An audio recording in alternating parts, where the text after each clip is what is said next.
여러분 안녕하세요. 여러분을 다시 만나 뵙게 돼서 반갑습니다. 오늘은 두 번째 시간 책 내용을 본격적으로 이야기하도록 하겠습니다. 오늘 저희가 이야기할 내용은 건강한 교회 세우기에 관한 이야기입니다. 여러분 다 배종석, 양혁승, 유재정 씨가 쓴 건강한 교회 이렇게 세운다는 책을 갖고 계실 줄 믿습니다. 오늘은 이 책의 일부, 즉 1장과 2장과 3장, 즉 1장은 건강함을 추구하는 9교회 이야기에 대한 샘플들을 볼 거고요.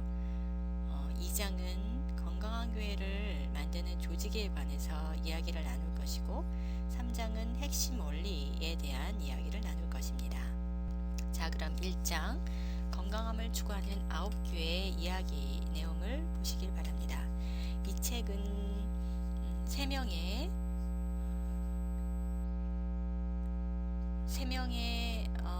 경영학과 교수님들이 쓰신 것입니다.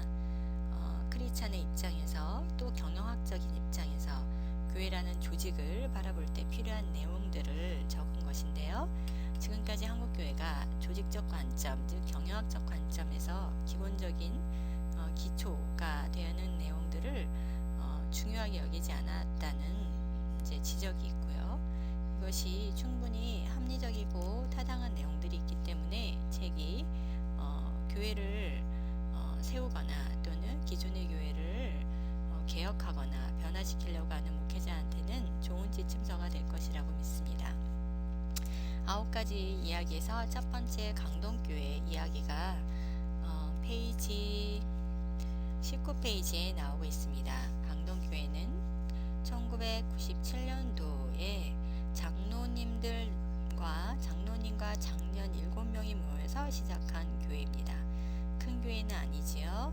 그런데 이 교회가 또 특이한 점은 세례나 이런 부분이 목사만 줄 수 있는 특별한 권위가 아니고 누구의 이름으로나 세례를 누구의 이름으로 주는지가 중요하지 목사만 줄 수 있는 특권이 아니다 라고 이야기하고 있습니다. 굉장히 혁신적이고 파격적인 교회인데 이 교회가 옳다 그르다를 떠나서 이 교회가 그만큼 평신도의 역할을 강조하고 있다는 의미입니다.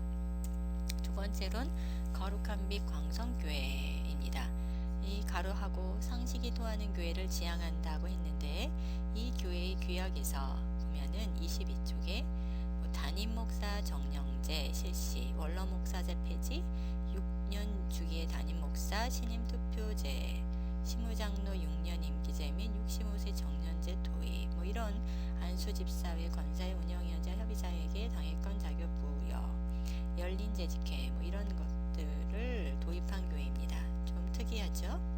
그리고 평신도들의 참여가 교회 운영에 중요한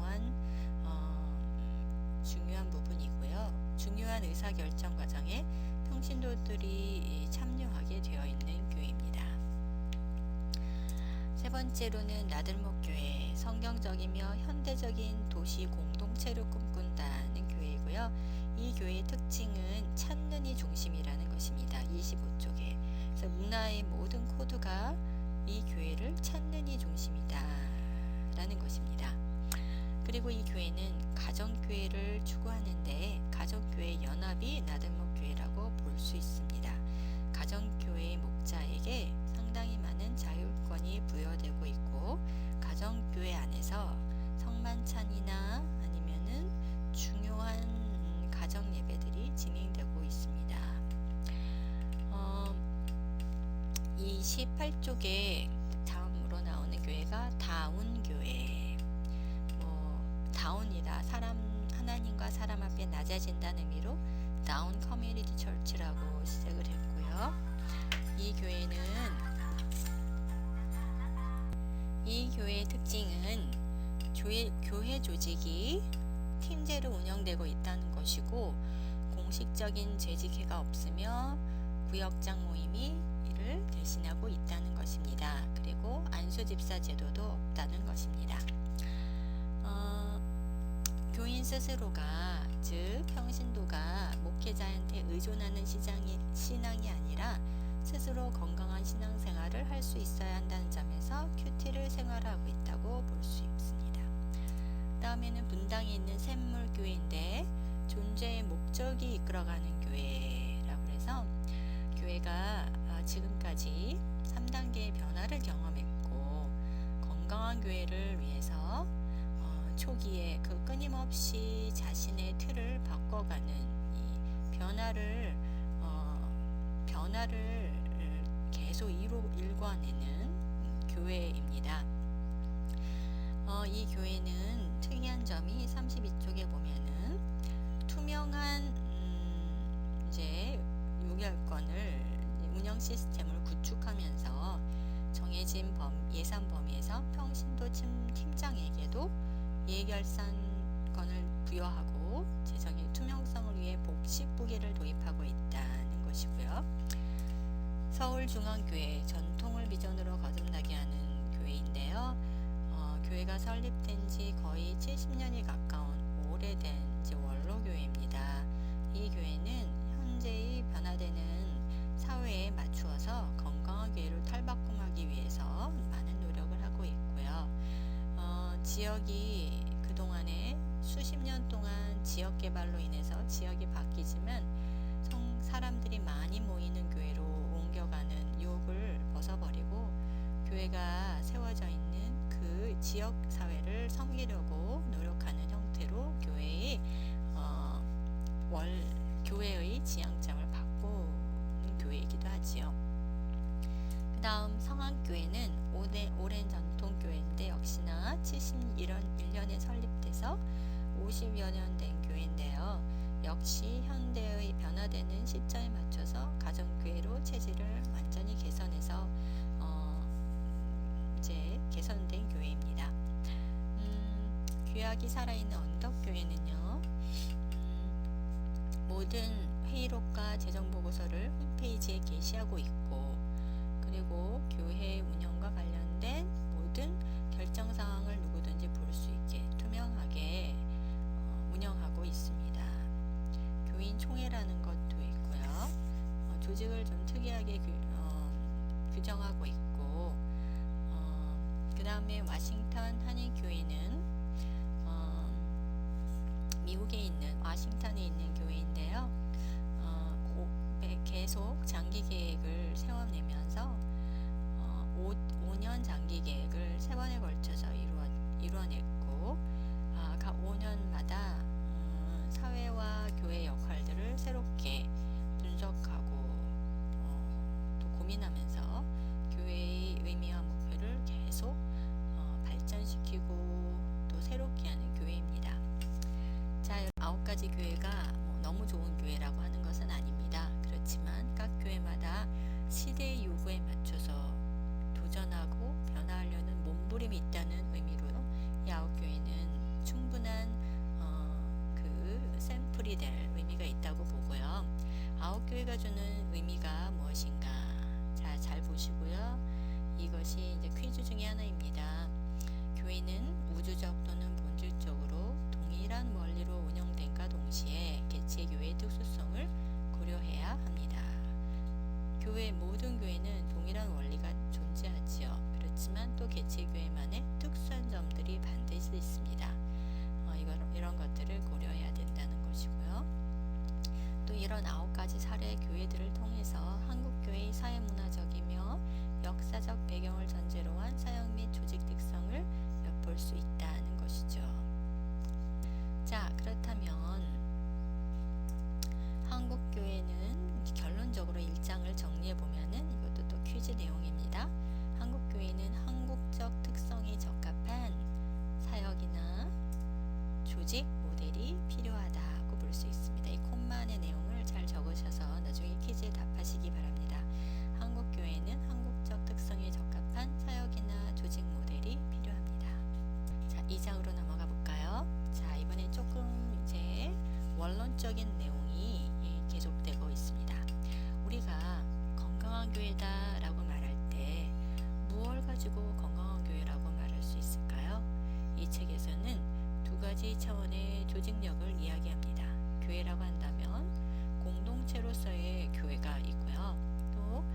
조직체로서의 교회 모습이 있다는 거죠. 그래서 교회가 건강하다고 한다면 공동체로서의 교회로서의 모습과 조직체로서의 교회의 모습이 다 건강하게 살아있는 교회이기 때문에 두 가지를 잘 조절해야 된다는 것입니다. 그래서 공동체로서의 교회가 건강성을 유의하고 조직체로서의 교회의 건강성을 또 지켜나가야 한다는 것이지요. 자, 조직체로서의 교회가 무너지면 공동체로서의 교회도 무너지게 되어 있고요. 마찬가지로 공동체로서의 교회가 무너지면 조직체의 활력을 잃게 됩니다. 자, 이 두 가지도 또 퀴즈 내용이니까 잘 기억해 놓으시기 바랍니다. 자, 건강한 교회를 만드는 또한 조직의 분석의 틀이 있습니다. 자, 우리 주변에도 교회가 무척 많고 한국에도 엄청 많고 미국의 각 도시마다 한인 교회들이 많이 있지요. 자, 이 교회의 건강성을 어떻게 평가할 수 있을 것인가 하는 것입니다. 자, 교회 조직의 분석 틀로서 두 가지가 있습니다. 모든 조직은 원리와 제도라는 시스템으로 이루어지고 있다는 것이죠. 원리는 무엇이냐면 추상적인 개념으로 방향성을 제시하는 것입니다. 그렇지만 제도는 밖으로 드러나는 구체적 프로그램이나 기법이나 방법을 이야기합니다. 그래서 이 원리와 제도를 잘 병행하는 교회가 건강한 교회를 만드는 기반이 된다는 것입니다.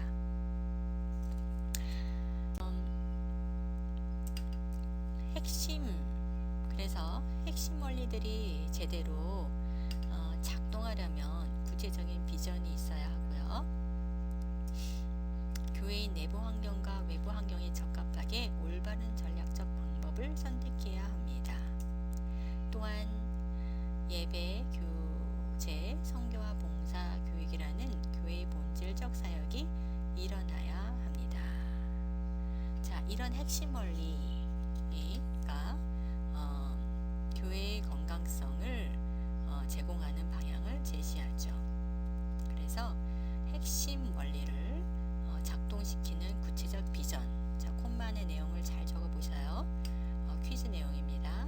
그리고 교회가 비전이 있어야 되고요. 교회의 내부 환경과 외부 환경에 적합하게 올바른 전략적 방향을 선택해야 하며 또한 예배, 교제, 선교, 봉사, 교육이라는 5가지의 교회의 본질적 사역이 일어나야 하는 것입니다. 자, 구조, 또 문화, 운영 시스템, 이게 조직 모형입니다. 자, 목적 성취는 이제 결과물이 어떤가를 의미하고 있죠. 자, 이 내용이 2장에서 이야기된 내용이고요. 자, 이제 마지막으로 3장으로 넘어가겠습니다. 자, 3장에는요. 그렇다면 핵심 원리가 뭐냐라고 하는 것을 좀 더 구체적으로 설명하고 있습니다. 핵심 원리는 한번 읽어볼까요? 같이 함께 교회는 시작. 교회의 건강성을 유지하기 위해 교회 조직의 관리 차원에서 지켜야 할 성경에서 노출한 기본적인 가치나 원칙이다. 그러니까 한마디로 우리가 어떤 교회인가, 그리고 우리가 어떤 교회가 되기 위해서 지금 무엇을 하고 있는가라는 것에 중요한 내용이 되는 것이죠. 자, 여러분, 우리가 건강한 교회를 세우자라고 외치지만 그럼 교회가 어떤 교회인가에 대한 답을 먼저 주어야 하고요. 그 다음에 그런 교회를 세우기 위해서 지금 우리는 무엇을 하고 있는가에 대한 답을 주어야 한다는 것입니다. 교회들이 다 하나님의 이름으로 모이지만 다 모임의 형태나 또 관심사나 또 그런 거에 따라서 교회 재정이 또 다르게 다 각각 다르게 쓰여지고 있으니까, 자, 그렇다면 우리가 얘기하는 성경의 핵심 원리, 성경에서 말하는 핵심 원리는 무엇인가? 이 핵심 원리를 하나도 빠짐없고 하지 않고 교회가 잘 유지하고 지키고 보존해 나갈 때 교회는 건강성을 잊어버리지 않고 유지할 수 있다라고 핵심 원리가 여기에 나오는데 이 페이지에 몇 개가 나오나요? 자, 보면은 7가지가 나오고 있죠. 7가지를 잘 보시고 7가지 하나하나를 다 잘 적어보세요. 이것이 퀴즈의 내용입니다. 자, 7가지 핵심 원리. 첫 번째는요, 하나님에 대한 민감함입니다. 자, 교회니까 당연히 성령 하나님에 대한 민감함이 있어야 되겠죠. 우리가 교회 조직을 아무리 잘 세워놔도 이것이 하나님의 간섭과 섭리가 있어야만, 그리고 특정한 시기에 성령 하나님이 요구하시는 것에 반응하는 그런 영적 공동체로서의 원리가 반드시 있는 것입니다. 여러분, 그렇지만 교회는 또한 사람이 이제 관리하죠. 사람이 관리하지만 관리의 주인은 성령이시다는 것을 언제나 잊지 말고 두 가지의 균형을 잘 맞춰야 됩니다. 성령의 인도하심이기 때문에 모든 원리와 규칙을 어기고 무질서하게 운영한다는 것도 잘못된 것입니다. 성령은 하나 되게 하시고 또 성령은 질서를 갖고 계신 분입니다. 그렇기 때문에 인간이 만들어낸 질서 속에 또 역사하시는 성령의 원리를 무시하면 안 됩니다. 그래서 실질적으로 교회를 건강하게 세우지 못하는 신비주의를 추구하거나 또는 교회 조직이 비인격적이고 비윤리적인 것들은 저희가 지양하고 멀어져야 되며 그런 것을 갖지 않도록 해야 합니다. 두 번째는 핵심 목적의 성취인데요. 핵심 목적은 교회의 존재 이유를 말합니다. 하나님은 이 땅에 각 교회를 세우실 때 분명한 목적을 가지고 계셨으며 교회는 자신의 세운 그 뜻을 분명히 알고 목적을 성취하기 위해 존재합니다. 여러분 개인 다 이 땅에 하나님이 태어나게 하실 때 여러분을 창조하신 하나님의 목적이 있습니다. 그 목적은 모든 사람이 같지 않죠. 다 다릅니다. 그런 것처럼 교회도 마찬가지라는 거죠. 여러분의 개개인의 삶이 유기적으로 움직이고 살아가는 유기체라면 가정 또 교회가 그런 유기체적인 또 운동 우리 살아가는 공동체입니다. 교회는 자신이 하나님이 이 땅에 이 교회를 세우신 이유가 무엇인가를 늘 고민하며 그 목적에 부합한 역할을 해야 되는 것입니다. 물론 기본적으로 기본적인 모든 교회의 핵심 목적은 있습니다. 바로 하나님을 예배하고 성도 간의 거룩한 교제를 나누고 영적으로 성숙해지며 봉사하고 선교하는 것이지요. 그렇지만 또한 각 개개인에게 특별히 더 요구되는 그 핵심 목적이 있습니다. 제가 미국에서 시카고에서 개척했던 그 교회에 개척하기 전에 저희가 남편과 함께 이 교회의 핵심 원리에 대해서 많은 고민과 기도를 하였습니다. 그래서 그때 많이 주셨던 하나님의 말씀들이 있었는데요. 그 말씀을 붙잡고 교회를 개척했고 교회에 어려움이 있을 때마다 그 말씀에 비추어서 교회를 또 유지해 나가려고 노력했었던 기억이 납니다. 그때 남편과 제가 붙잡았던 것은 우리 교회의 사명은 개개인의 잠재력을 개발시키는 것이다 라고 하는 핵심 목적을 또한 갖고 있었죠. 그래서 저희 교회는 이 핵심 목적에 비추어서 모든 교회 사역을 했던 기억이 납니다. 세 번째는 권위와 자율의 균형입니다. 여러분, 이 책에서 1장에서 9가지 교회의 예가 들었는데요. 그 9가지 교회의 예는 모두 다 평신도의 자율성을 높이는 데에 집중한 교회였습니다. 어느 교회는 지나치게 많이 줬고요. 어느 교회는 좀 적게 줬지만 대부분의 9가지 교회들은 그래도 평신도가 교회의 소모품이나 또는 교회에 그냥 출석하는 사람이 아니라 교회를 운영하고 교회를 또 결정하는데 중요한 역할권을 부여하고 있다는 것을 확실하게 알려주고 자신의 역할을 분명히 해주는 데 노력하는 교회들이었습니다.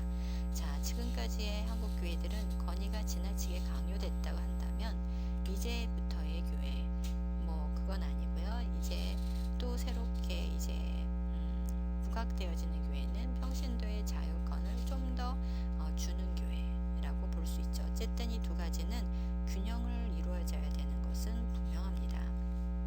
자, 그래서 성직자와 평신도의 구분을 어떻게 균형적으로 이뤄낼 것인가, 또 이 신학적인 배경 속에서 또 어떻게 만인 제사장, 모든 사람이 하나님 앞에 제사장이다라고 하는 그 의미를 교회 안에서 이루어낼 수 있을 것인가는 각 교회의 몫이라고 볼 수 있죠.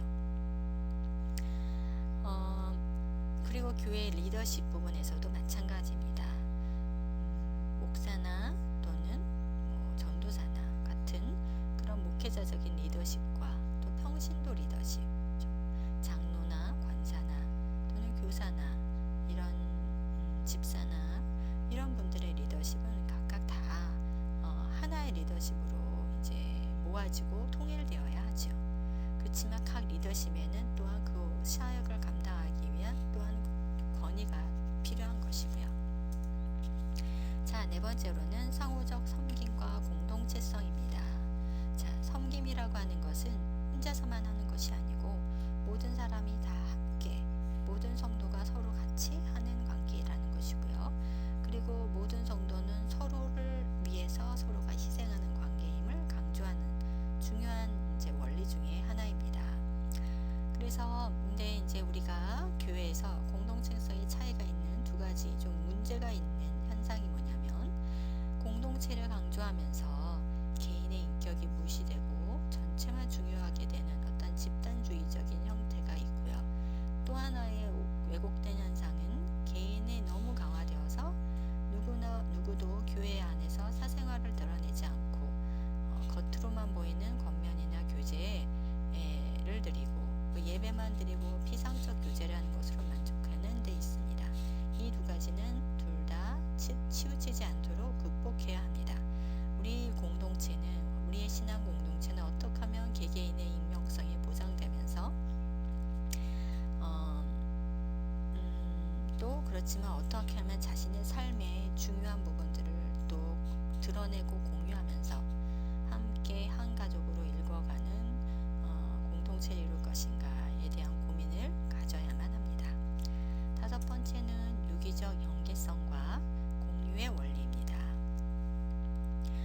자, 많은 교회가 각 부서가 서로 각각 따로 돌고 있죠.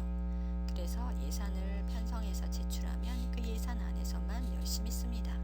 그렇지만 부서 간에 유기적인 관계가 없기 때문에 이 부서와 저 부서 간에 예산 낭비도 심하고요. 또 협력해서 일하는 것 자체가 인색하며 경쟁적인 그런 어떤 사역의 모습을 보여주는 경우도 많습니다. 그래서 이런 게 교회 전체 분위기에 영향을 미치게 되죠.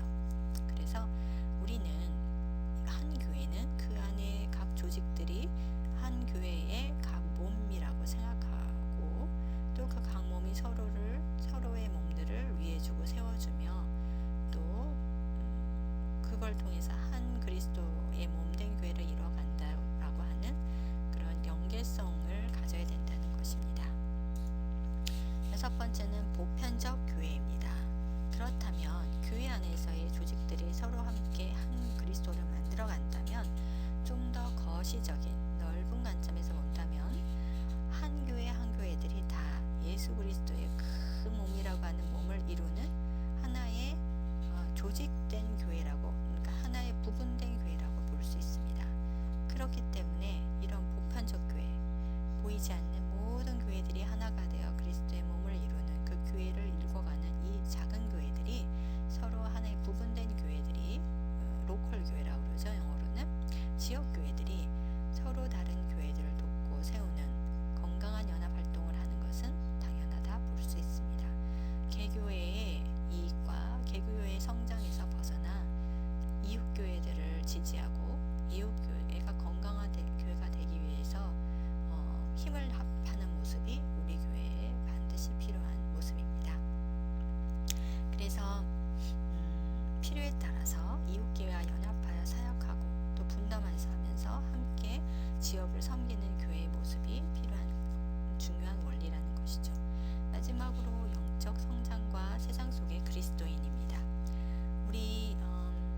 성도들이 너무 한 교회, 지역교회 행사에 지나치게 동원되고 헌신되어지는 모습을 봅니다. 참 좋지만 그 헌신이 100%가 되어서 하나님 나라에 교회가 세워지는 것도 좋지만 또 한 교회만 이제 매몰되어서 그 교회에 온갖 힘과 것들을 다 쏟았다가 속박되어서 성도들이 세상 가운데서 빛과 소금을 역할을 감당하지 못하는 그런 어려운 점이 또한 이제 많이 보여집니다. 그래서 교회 조직은 조직 자체를 위해서만 있는 것이 아니라 각 성도가 영적으로 성장하고 세상 속의 그리스도인이 되도록 지지하기 위한 것이라는 것도 또 기억해야 할 것입니다. 모든 그리스도인은 세상의 빛과 소금이 되어야 합니다. 그래서 모든 사람들이 다 자신의 삶의 현장에서, 가정에서, 사회에서, 학교에서, 직장에서 그리스도인으로서의 빛과 소금의 역할을 감당할 수 있도록 교회가 그 원리를 잘 지지하고 도와야 된다는 것이죠. 자, 여기까지 제가 1장, 2장, 3장 즉 1부의 내용을 여러분께 알려드렸습니다. 자, 다음 주에는 2부 비전과 전략, 사역 모형에 관해서 여러분께 설명해 드릴 텐데요. 이 1장의 내용을 잘 숙지하셔서 여러분 주변에 교회의 건강성을 잘 나타내는 교회는 어느 교회인가라는 걸 살펴보셨으면 좋겠고, 기준이 있어야 교회들을 평가할 수 있습니다. 여러분은 신학교에 들어오셔서 또 MDB 과정에 계시기 때문에 다 목회자 후보생이시기 때문에 여러분이 건강한 교회다라고 하는 분명한 기준을 가지셔야만 합니다. 네, 이런 핵심 원리들을 가지고 평가해 보시고요. 또 어느 교회, 한국 교회에 또는 내 교회에 잘 맞는 것이 있는가 아닌가에 대한 평가 기준으로 삼으셔도 되겠습니다. 여러분 수고 많으셨고요. 제가 지금까지 드린 강의 내용에 퀴즈 답들이 다 들어있습니다. 퀴즈를 이번 주일 자정까지 잘 맞추셔서 또 계속 잘 하셨으면 좋겠고, 또 이번 주일 자정까지 여러분